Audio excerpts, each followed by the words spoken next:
아멘. 하나님 아버지 감사합니다. 저희가 부모님의 사랑으로 이 자리에 있습니다. 부모님의 희생이 없었다면, 그 도움이 없었다면 저희가 이 자리에 있을 수 없음을 다시 한번 고백합니다. 저에게 좋은 부모님 주심을 감사합니다. 주님, 이제 저희 또한 좋은 부모가 되게 허락하여 주시옵소서. 하나님, 말씀을 읽으며 또 찬양을 부르며 기도하며 깨달았던 많은 것들이 정말 믿음의 유산이 되어 우리 자녀들에게 면면이 이어지기를 원하오니 주님, 큰 간절한 바람과 그 기도가 응답되는 시간이 되게 허락하여 주시며 저희 마음속에 이것을 전해야겠다 결단하는 시간 될 수 있도록 찬양과 같이 우리의 마음을 세워 주시옵소서. 성령께서 역사하여 주셔서 이 시간 주님의 음성을 듣게 하시며 아버지 하나님의 마음을 느끼게 허락하여 주셔서 주님께 한 걸음 더 가까이 가며 우리 하나님과 우리 예수 그리스도를 닮아 우리 자녀들에게 온전한 믿음을 전하는 저희들 모두가 되게 하여 주시옵소서. 예수 그리스도로 기도하옵나이다. 아멘. 오늘은 마가복음 9장 20절에서 24절의 말씀을 가지고 믿음의 부모라고 하는 제목으로 은혜를 나누기 원합니다. 우리나라 전쟁 이후에 인구가 마구 늘어나기 시작했습니다. 그래서 제가 학교 다닐 때만 해도 오전 오후 반이 있었습니다. 반이 아주 많죠. 지금은 6개 반, 그리고 아이들은 10 몇 명밖에 안 된다고 하더라고요. 그러니까 엄청 아이들이 적은 거죠. 그런데 그때 당시에는요, 각 반마다 60명이었습니다. 그렇게 많은 반을 가지고 있는 이 아이들이 점점 넘쳐나자 덮어놓고 놨다 보면 거짓골 못 면한다, 이런 소리가 들렸습니다. 그리고 좀 지난 다음에 아들, 딸 구별 말고 둘만 낳아 잘 기르자, 그렇게 이야기하고 또 지나서는 한 집 건너 하나만 낳자, 이렇게 됐죠. 그리고는 스물스물 사람들 사이에 나온 이야기가 있습니다. 뭐냐, 자식에게 목숨 걸 일이 있냐 라고 하는 이야기 드렸습니다. 그렇게 시간이 지나서 20년, 30년이 지나고 40년, 50년이 지났습니다. 그렇게 지난 지금 아이들이 없습니다.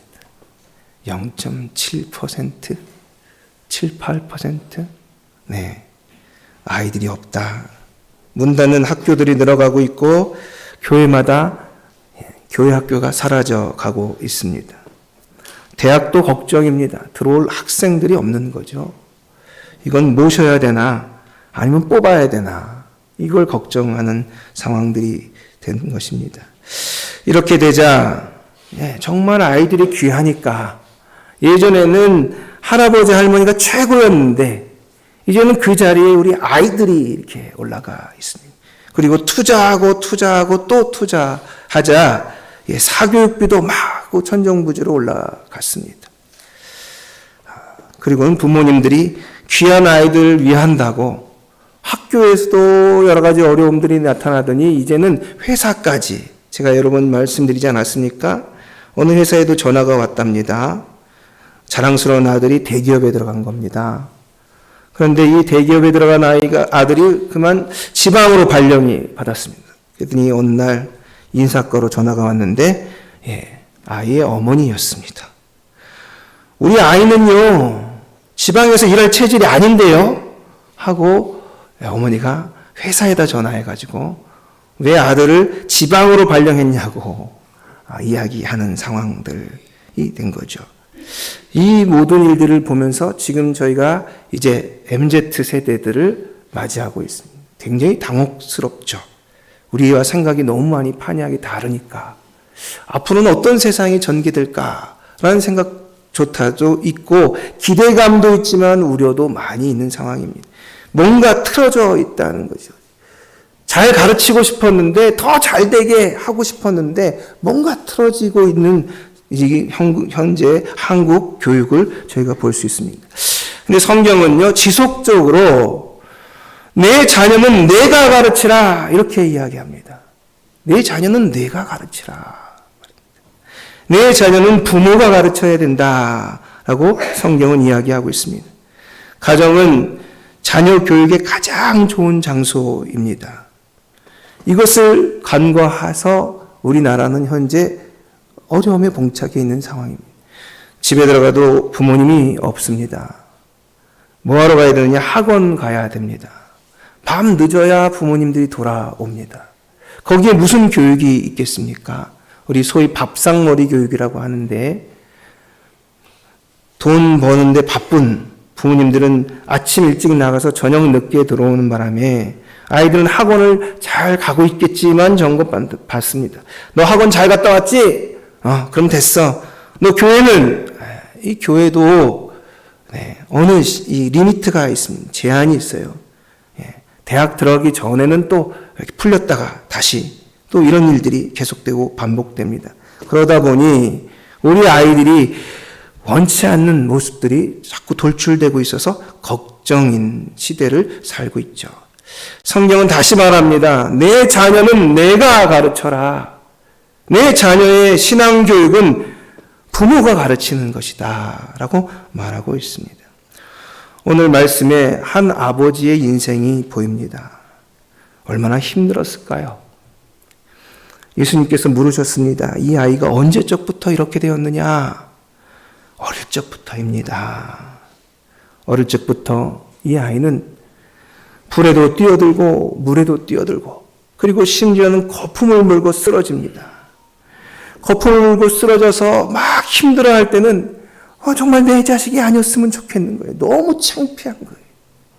저 사람들은 막 왜 저러냐 귀신이 들렸냐 아니면 간질이냐 막 설왕설래하지만 옛날엔 간질도 귀신의 한 종류로 여겼고 실제로 귀신의 작용도 있었기 때문에 구분이 어려운 것이어서 그것을 지켜보는 이 부모님의 마음은 말이죠. 가슴이 찢어집니다. 그래도 내 자식 아닙니까?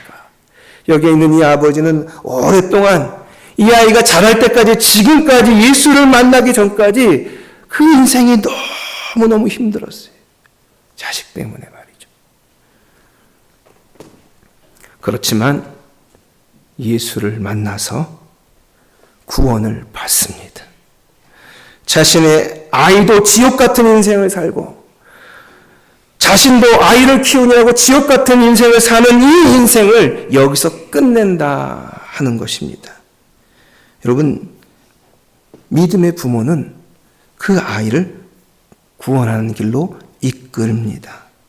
그리고 그의 인생을 하나님께서 축복하시는 인생으로 이끌어주는 자들임을 믿으시기 바랍니다. 아멘. 여러분, 믿음의 부모는요, 자녀를 어떻게 교육해야 될까요? 뭘 가르쳐야 될까요?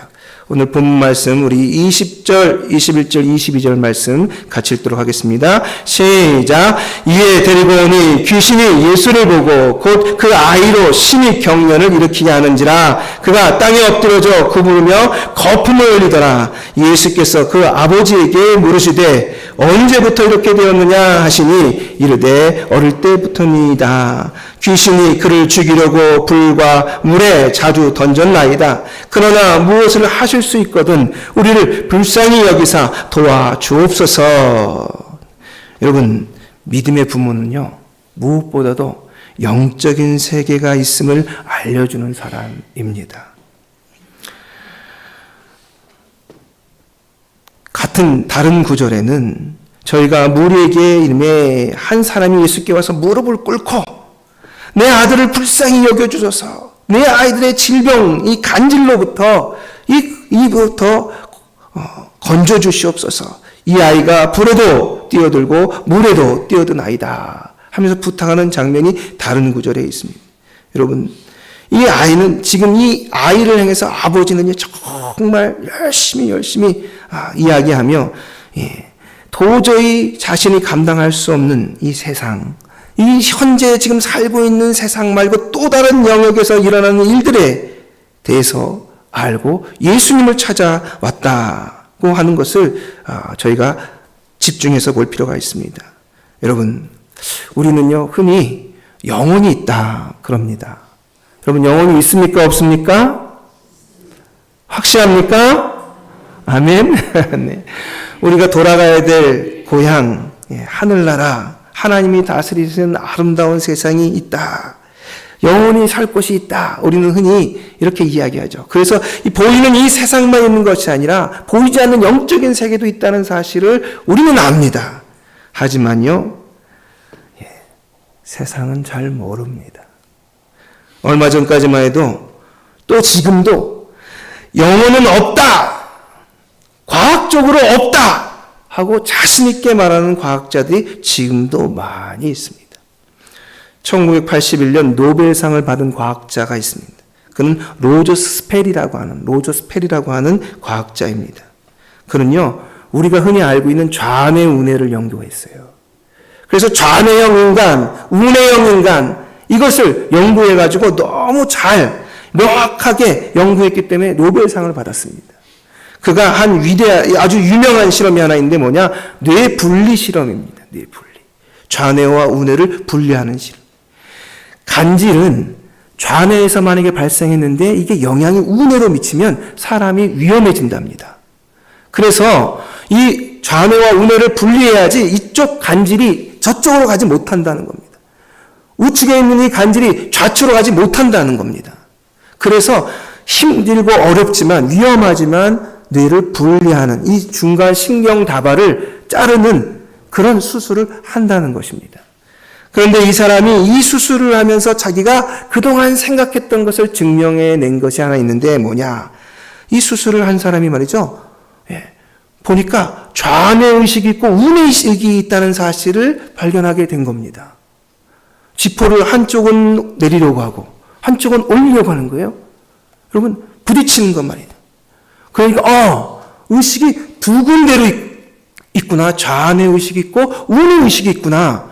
소위 이것을 통합하는 어떤 것은 없구나. 여러분, 뭐가 통합할까요, 이거를요? 과학적으로는 자아가, 신앙적으로는 영혼이 좌뇌와 우뇌를 통합하는데 그게 없다는 거예요. 잘렸는데 좌측 행동만 하고 우측 행동만 하고 서로 분리돼가지고 사람이 뭘 하지 못하는 상황에 놓인 거예요. 그래서 그는 과학에 연구한 것을 발표하면서 영혼은 없다. 만약에 영혼이 있었으면 이것을 통합해내는, 전혀 자르는 것과 상관없이 통합해내는 그런 기능이 있어야 되는데 인간에게는 그 기능이 없다. 그러니까 소위 인간은 뭐냐? 인간은 그냥 뇌 자체이다. 내가 너이고 내 몸이 너다. 그거 외에는 아무것도 없다. 그동안 플라톤이라고 하는 철학자 이후에 인간의 몸은 영혼과 육체로 되어 있다고 하는 이 이야기를 확 깨트려 버렸습니다. 우리는 그냥 몸만 있는 거예요. 신경 다발로 인해서 신경 시냅스에서 신경 신호가 오가면 그것으로 뇌가 마음이고 뇌가 의식이 생각이고 뇌가 다 나인 거예요. 영혼이라는 건 없는 거예요. 그렇게 증명이 되니까 과학계도 그리고 철학계도 큰 영향을 받았습니다. 뿐만 아니라 어디까지 영향이 올까요? 신학계에도 영향이 왔습니다. 신앙생활 하는 사람에게까지 영향이 미칩니다. 진보적인 목사님들은 그래서 저 하늘나라에 가면 우리의 영혼이 갈 하늘나라는 얘기하기가 너무 힘든 거예요. 그래서 이 땅에서 이루어질 하늘나라만 계속 얘기해 오고 있었습니다. 여러분, 영혼이 없을까요? 과학적으로 증명이 안 되는데 있을까요? 없을까요?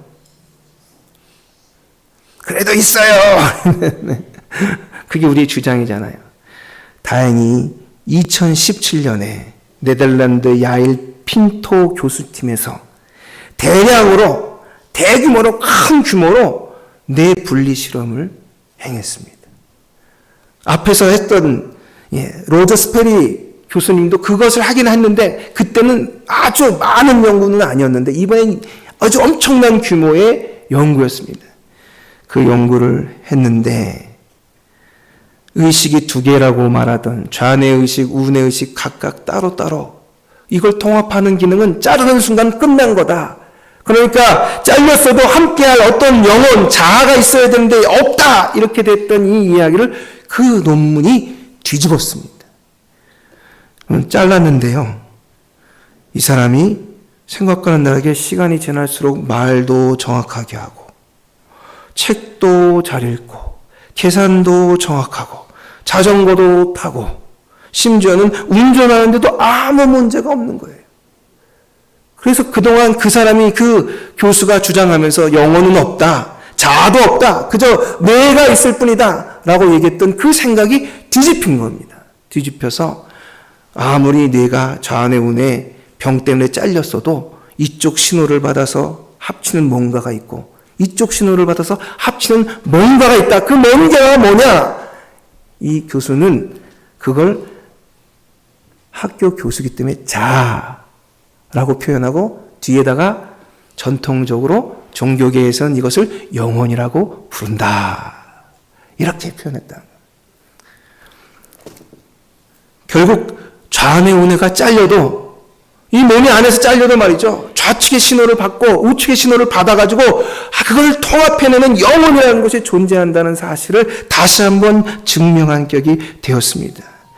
예수님은 말씀하십니다. 몸은 죽여도 영혼을 죽이는 자를 영혼을 못 죽이는 자를 두려워하지 말고 몸과 영혼을 죽이는 자를 두려워하라.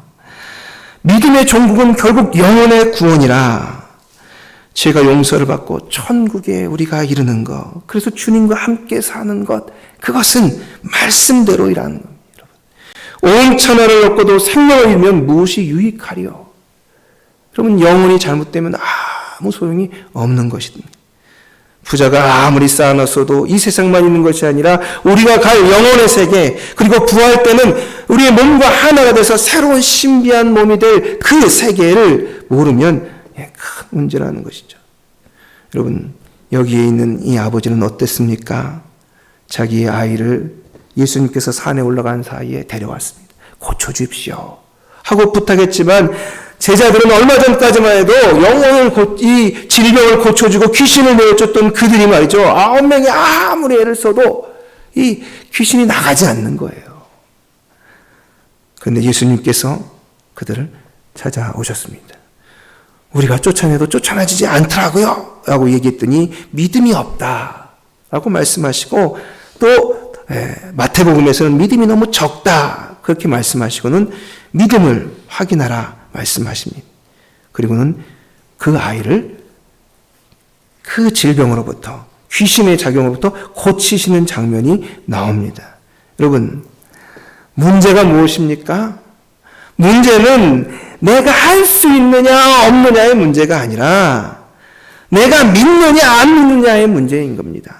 뭐라고 말씀하십니까? 우리 20절, 22절, 23절 같이 읽겠습니다. 22절, 23절 시작. 귀신이 그를 죽이려고 불과 물에 자주 던졌나이다. 그러나 무엇을 하실 수 있거든 우리를 불쌍히 여기사 도와주옵소서. 예수께서 이르시되 할 수 있거든이 무슨 말이냐? 믿는 자에게는 능히 하지 못할 일이 없느니라 하시니라.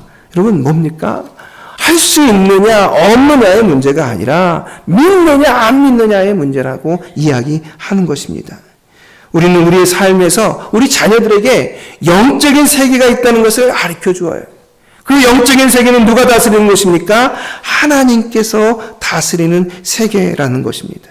그것을 알고 우리가 행하게 될 때 하나님의 능력이 나타나고 또 하나님께서 우리 가운데 일하시는 그 능력으로 말미암아 우리 자녀들이 하나님 안에서 잘 될 줄 믿습니다. 여러분, 미국 가정사역연구소에서 조사를 하나 했습니다. 자녀들이 부모 때문에 교회를 떠나는 이유 10가지.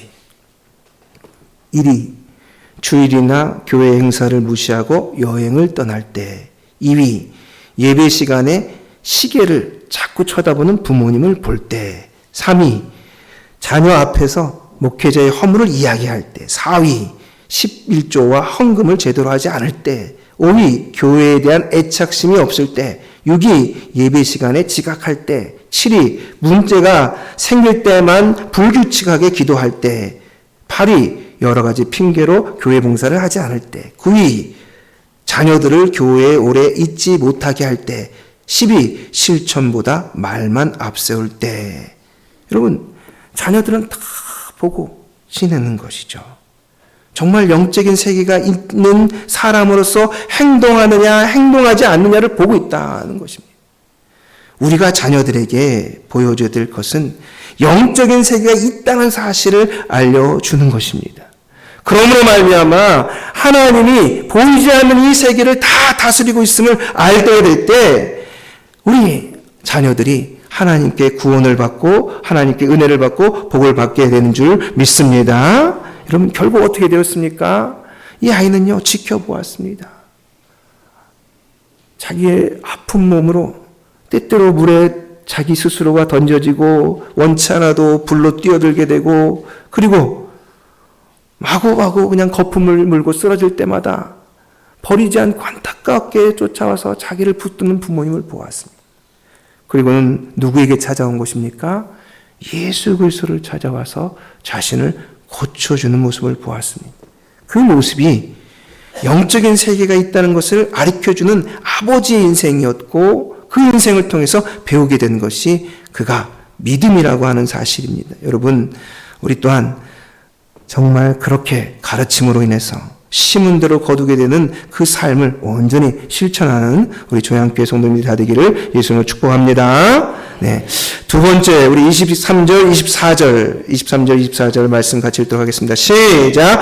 예수께서 이르시되 할 수 있거든 무슨 말이냐? 믿는 자에게는 능히 하지 못할 일이 없느니라 하시니 곧 그 아비의 아버지가 소리를 질러 이르되 내가 믿나이다. 나의 믿음 없는 것을 도와주소서 하더라. 여러분 믿음의 부모는요 자신의 한계를 인정하고 자기의 자녀를 하나님께 맡기는 어른입니다. 자기의 한계를 인정할 줄 아는 것, 그게 부모라 하는 것입니다. 자녀들은 말합니다. 엄마처럼 살지 않을 거예요. 엄마처럼 살기 싫었는데 자꾸만 엄마를 닮아갑니다. 아버지처럼 되기 싫었는데 시간이 지나고 나니까 그렇게 되기도 쉽지 않다는 사실을 아들들은 깨닫습니다. 엄마처럼 살기 싫었던 그 딸들이 말이죠. 어느 순간 자기가 엄마를 닮아 있다는 사실을 알게 돼요. 정신분석학자 융이라고 하는 사람이 이론을 폈습니다. 그는 이렇게 이야기합니다. 여자의 정신, 여성의 정신 속에는 아니무스, 남자의 남성성이 들어있다. 여자의 정신, 남자의 정신 속에는 아니무, 여성성이 들어있다. 아시지 않습니까? 그래서 이 젊을 때는요, 남자들이 왕성합니다.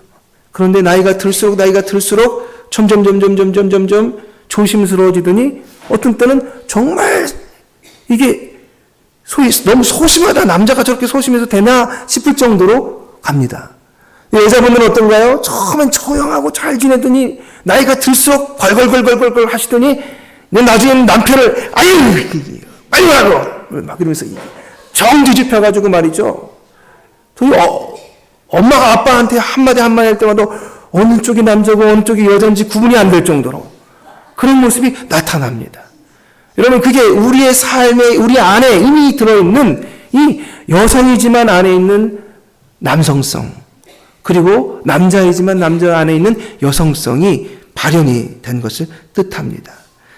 그런데 딸의 경우 마음속에 남성성이 있는 이 딸이 처음 남자를 대했는데 그 첫 남자가 누굴까요? 아버지입니다. 네, 그 첫 남자는 자신의 이상형이 되는 것입니다. 그리고 또 딸아이의 첫사랑이 되는 것입니다. 살다 보니 엄마가 아버지에게 대우받는 모습과 아버지를 만나서 겪는 어려움을 보니까 나는 엄마처럼 안 살 거야. 나는 엄마처럼 안 살아. 나는 그렇게 안 살 거야. 하고 얘기했는데 나이 들어서 살다 보니까 내 남편이 누구처럼 보이는 거예요? 아버지처럼. 아버지의 모습을 너무 닮은 그 남자를 선택했다는 사실을 뒤늦게 알게 되는 것입니다. 안 닮는다, 안 남는다 하다가 결국 닮고 또 닮은 모습을 자신에게 발견하게 되는 것이죠. 여러분, 이게 사람 살아가는 세상입니다. 저도 그렇게 행복한 가정에서 성장한 것은 아닙니다. 저희 아버지 원로 장로님, 저희 어머니 권사님입니다. 그렇지만 제가 자랄 때 어머니 아버지가 싸우는 모습을 많이 보았습니다.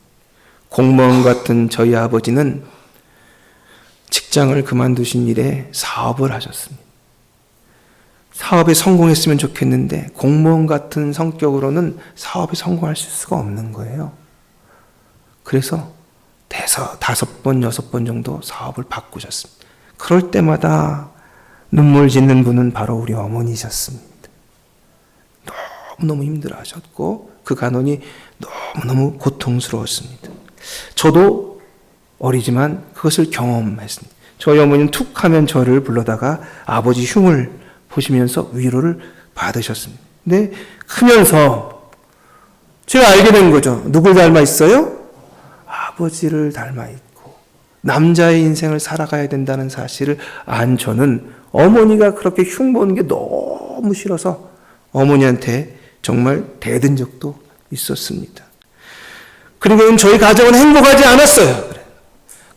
가정 예배를 오래 드렸지만 1년에 한두 번 나타나는 그 은혜로운 순간들, 온 가족이 울며 가슴에 묻혔던 것들을 다 풀어내는 순간들이 있었지만 저희 가정은 행복하지 않았습니다.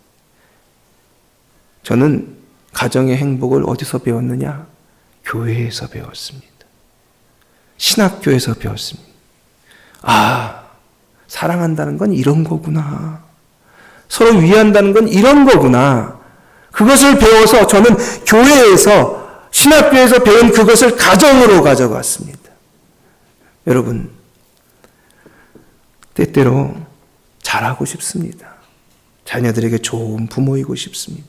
하지만 우리의 한계가 있습니다. 그 환경을 뛰어넘기는 쉽지 않은 것입니다. 그러므로 우리는요, 우리의 자녀를 하나님께, 예수님께 맡겨드리는 어른이 되어야 합니다. 이스라엘 야드바센이라는 곳이 있는데 그곳에는요, 유태인 학살 기념관이 있습니다. 거기에 정원에 조각상이 있습니다. 조각상의 이름은 The Last March, 마지막 행진이라는 뜻의 조각상이 있습니다. 수많은 유대인들이 가스실로 향해 들어가는 장면을 조각해 놓은 것입니다. 거기에 주인공처럼 어머니가 아이의 손이 아니고 손목을 붙들고 가는 장면이 나옵니다. 그런데 거기에 어머니가 이렇게 표현해 놓았습니다. 아들아, 엄마는 가시슬로 끌려간다. 이것이 너와 나의 마지막이다. 너를 데리고 가면 너는 죽는다.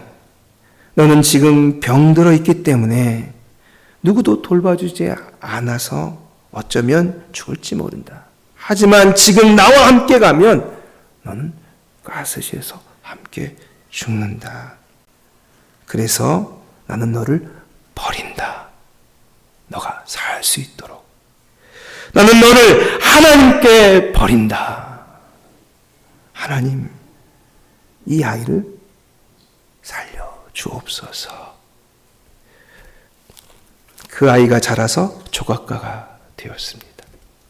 그리고는 자기를 주인공으로 엄마와 자신의 그 삶을 모티브로 해서 조각상을 만들어 놓은 작품이 바로 마지막 행진입니다. 모세의 어머니는 아이를 버렸습니다. 내가 키울 수 없었기 때문에 아이를 버렸습니다. 그러지 않으면 모세가 살 수 없기 때문에 나일 강가에 뛰어야 했습니다.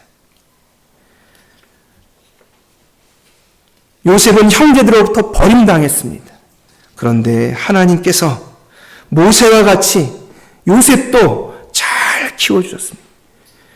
요셉이 만약에 아버지 곁에 있었으면 아마 아버지처럼 머리를 아주 잘 쓰는 그런 사람이 됐을지 모릅니다. 하지만 온 나라를 품에 안는 총리는 될 수가 없었습니다. 버려진 요셉을 하나님께서 키우셨습니다.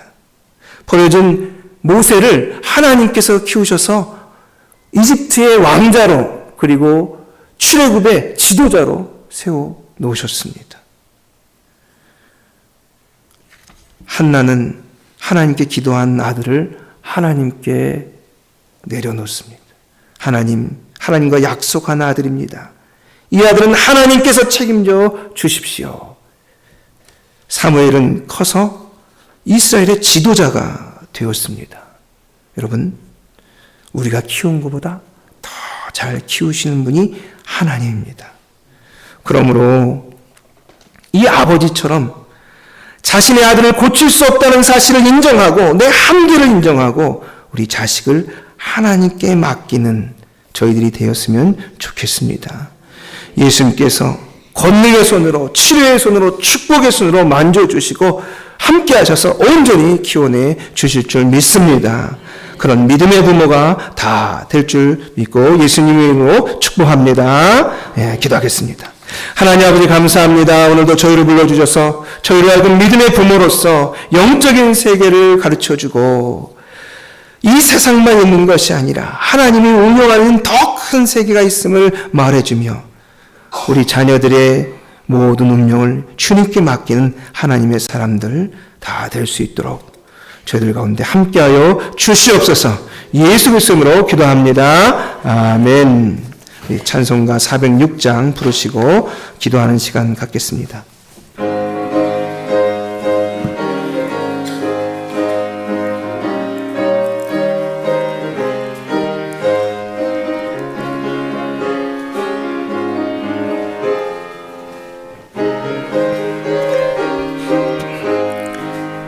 고난 내 영혼 편히 곳과 풍랑이 일어도 안전한 복을 복음까지도 다스리시는 주의 영원한 발 의지에 주의 영원하신 발 함께 가사 항상 나를 붙드시니 어느 곳에 가든지 요동하지 않으면 주의 팔을 의지함이라. 세상 친구들 나를 버려도 예수를 함께 동행함으로 주의 은혜가 충만하리니 주의 영원한 팔 의지에 주의 영원하신 팔 함께 가사 항상 나를 붙드시니 어느 곳에 가든지 요동하지 않으면 주의 팔을 의지함이라. 나의 믿음이 연약해져도 이리 예비한 힘을 주시며 이때할 때도 안보하시는 주의 영원한 팔 의지에 주의 영원하신 팔 함께 가사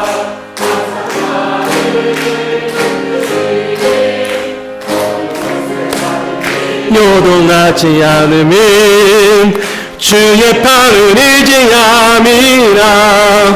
능치 못한 것 주께 없으니 나의 일생을 주께 맡기면 나의 모든 짐 대신 지시는 주의 영원한 팔 의지에 주의 영원하신 팔 함께 하사 항상 나를 붙드시니 어느 곳에 가든지